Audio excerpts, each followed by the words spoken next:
자, 그럼 아까 개인 사업자인 경우에는 안 되지만 개인 법인인 경우에는 지역 가입이 된다라는 건데, 그러면 개인 건보료가 100만 원 이상 나온다, 50만 원 이상 나온다 그러면 이제 부동산도 있고 건물도 좀 있으시면 그러실 수 있으니 그때는 개인 사업자보다 법인 사업자 개설이 날 수도 있다라는 건데요. 여기서 질문하신 분들의 의견이 학원과 스터디 카페 동시 운영, 뭐 부부가 함께 종사할 경우에, 근데 이제 부부가 과목이 다르신 경우들 있잖아요. 영어학원, 예, 수학학원. 그런 경우에 이제 각자 하다가 법인으로 묶는 타이밍. 법인을 왜 해야 되냐? 법인했을 때 장단점이 뭐냐? 뭐 이런 질문들을 하시게 되는데, 요는 이 법인의 개념부터 정리를 좀 해주셔야 되지 않을까. 그리고 언제 법인을 고민하면 좋을지. 그러니까 법인이 그 주식회사라는 거예요. 그리고 네. 이 법인이 뭐의 약자냐면 법인격의 약자예요. 그러니까 법인격? 예, 법인격. 네. 그러니까 법으로 사람을 하나 만든 거예요. 예를 들어서 뭐 주식회사, 뭐 대박학원 이런 식으로 하나의 회사를 법에서 만든 거예요. 인격을. 근데 이 법인에 대해서는 제가 할 얘기가 좀 많은데 보세요. 컨설팅 하는 사람들이 이 법인을 설립한다라고 하면서 막 원장님한테 감언이설을 합니다. 무슨 얘기냐면 순이익이 1억이면 개인 소득세는 2,010만 원이 나와요. 순이익이 1억이면 예, 개인인 경우 소득세가 2,010만 원 나와요. 2,010만 원. 네. 근데 법인인 경우 네. 똑같이 순이익이 1억이면 법인세는 1,000만 원이에요. 거의 두 배 차이네요. 그죠. 반도 안 돼요. 그래서 요거를 보여주는 거야. 요걸 보여주면서, 원장님, 법인으로 가면 세금 반뿐이 안 낸다. 네. 법인 전환하시라고 그래요. 그러면서 그쵸. 법인 전환하는데 돈 많이 드는데 내가 다 해주겠다. 내가.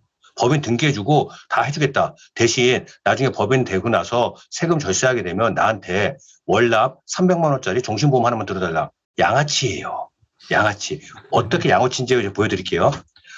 내가 1년에 학원을 해서 순이익이 1년에 1억이에요. 그럼 세금 얼마죠?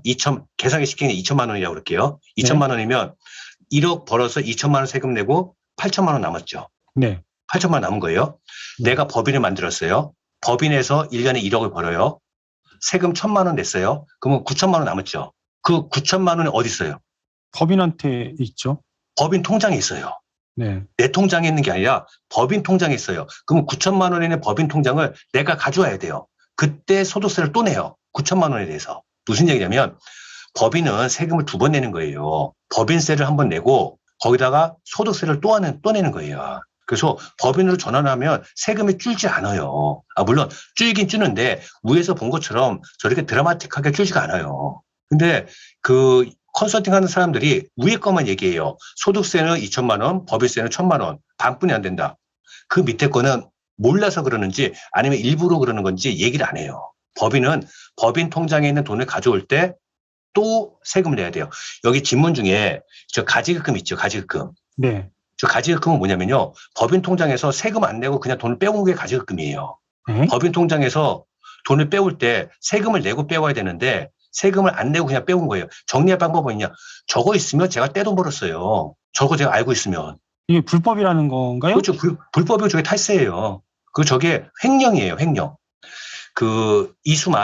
SM의 이수만이 몇 년 전에 깜빵 나왔어요, 깜빵. 네. 왜 그러냐면, SM이 이수만 거죠. 그렇지만 SM은 이수만과 별도의 인격을 갖고 있는 거예요. 이수만이 돈을 넣었다 뺐다. 이게 작게 봐서는 가지급금이고요. 크게 봐서는 횡령이에요, 횡령.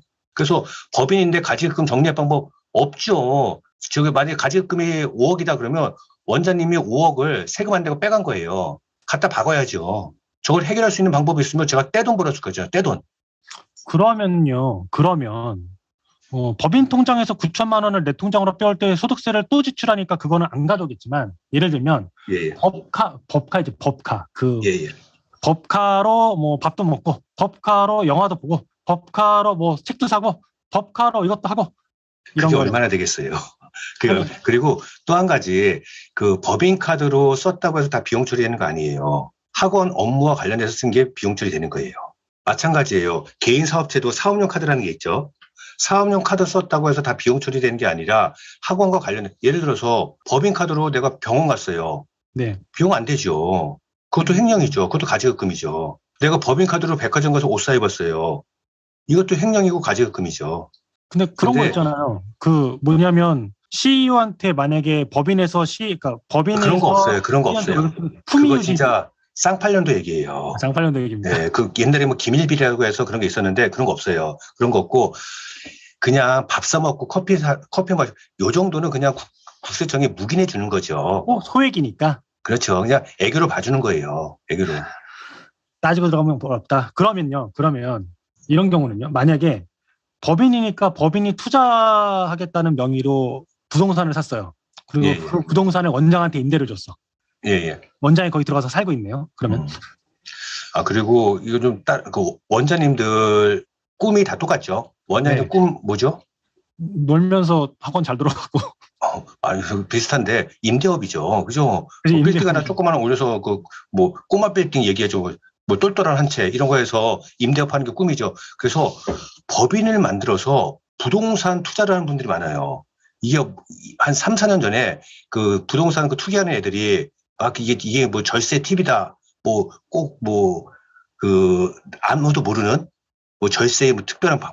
근데 택도 없는 얘기예요. 택도 없는. 법인에서 부동산을 사면요, 중과세가 돼요.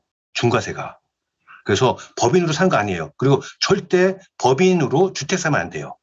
아니, 주택은 사람이 사는 데인데 왜 법인이 주택을 사요? 이거는 100% 투기라는 거예요. 그래서 법인에서 특히 일반 부동산 말고 상가 말고 주택 사면 난리 나요. 난리 나. 상가는 되나요? 상가는 그래도 괜찮아요. 그래도. 근데 법인 명의로 주택 사는 거는 진짜 바보예요. 그러면요. 이렇게 얘기를 들으면 법인을 하면 안 될 것 같은데. 그럼에도 안 불구하고 되는 게 아니라 이득이 없다는 거죠. 그러면 법인했을 때 이득이 되는 거는 언제 이걸 고민해야 되나요? 이거는 이제 프랜차이즈 학원 할 때. 프랜차이즈 학원 할 때는 무조건 법인을 해야 되고요. 그리고 이제 법인에서 가장 큰 문제는 뭐냐면 법인에서 돈을 빼올 때 세금을 또 낸다고 그랬죠. 네. 어떻게 하면 세금을 조금 내오고 빼올 수 있는 그 방법이 있어요. 그 방법. 네. 그러니까 법인에서 돈을 빼올 때 세금을 조금 내고 빼올 수 있는 방법이 있거든요. 그거는 네. 얘기가 길어지니까 말하기 어려운데 그런 그 프로세스가 있어요. 네. 그 프로세스를 거치고 법인으로 가는 거예요.